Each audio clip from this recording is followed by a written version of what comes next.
So as most of you know, we're about a week away now from Spider-Man Homecoming, so therefore it's time to take you on a little nostalgia trip in the lead up to that for all us Marvel 90s kids.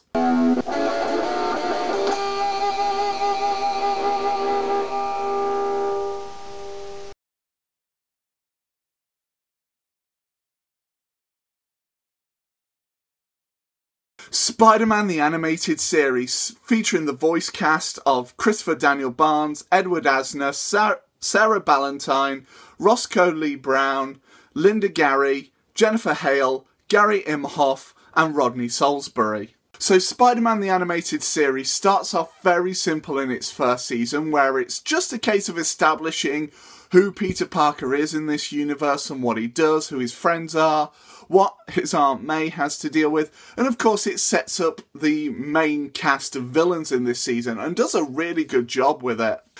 J. Jonah Jameson in this show is pretty much the J. Jonah Jameson you've come to expect. Now, while J.K. Simmons would do a much better job in live action, for what we had here back on this show was really well done.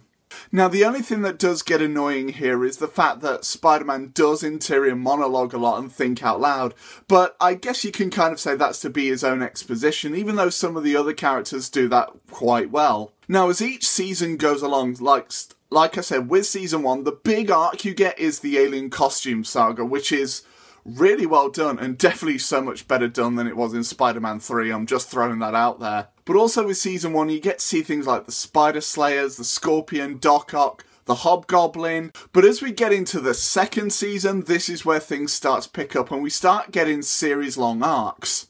And as that season starts off, we see Spider-Man going through a few changes, and you really start to wonder just what are those changes? So as the season goes on, we see this stuff starting to happen to Peter more, and it's really interesting to see what happens. I'm not going to give it away, though, for those of you who haven't seen the show yet. But as the show comes to its finale, we really start to get some interesting guest appearances, and a really interesting season finale as well, featuring the Vulture. But as it goes into season 3, this is where things really start to pick up as we get introduced to Madam Web's character, and it seems like Spider-Man finally has a goal and a purpose as the story goes along. And also, again, we get to see some really great guest appearances from other Marvel characters, as well as some more new villains being brought in. And it's here in the third season where they finally tell Spider-Man's origin story. Now, they did a clever thing here, in my opinion, to wait 3 seasons before traipsing us all through the whole, Peter Parker got bit by a radioactive spider and his Uncle Ben died, with great power comes great responsibility yarn. Then as we get to the 4th season, we go through a lot more, and we get a weird story arc with Mary Jane, which kind of doesn't make sense, but also does, if that makes sense. And we also finally get introduced to Black Cat. Now, bit of a spoiler warning, because Black Cat is kind of set up throughout the first 4 seasons, but she is just this secondary character who I'm not going to give away. And as things come to a close in its 5th season, you see that they do go all out and introduce, all these characters, really set Spider-Man on his homecoming stretch. See what I did there? And also it's really about the reunion to Mary Jane for reasons I won't give away. But sadly, it ended on kind of a cliffhanger. Now, a lot of fans do consider Spider-Man Unlimited kind of like the season 6 of the show, whereas me personally, to me that show doesn't even exist, and we won't even talk about that here. Is that okay with you?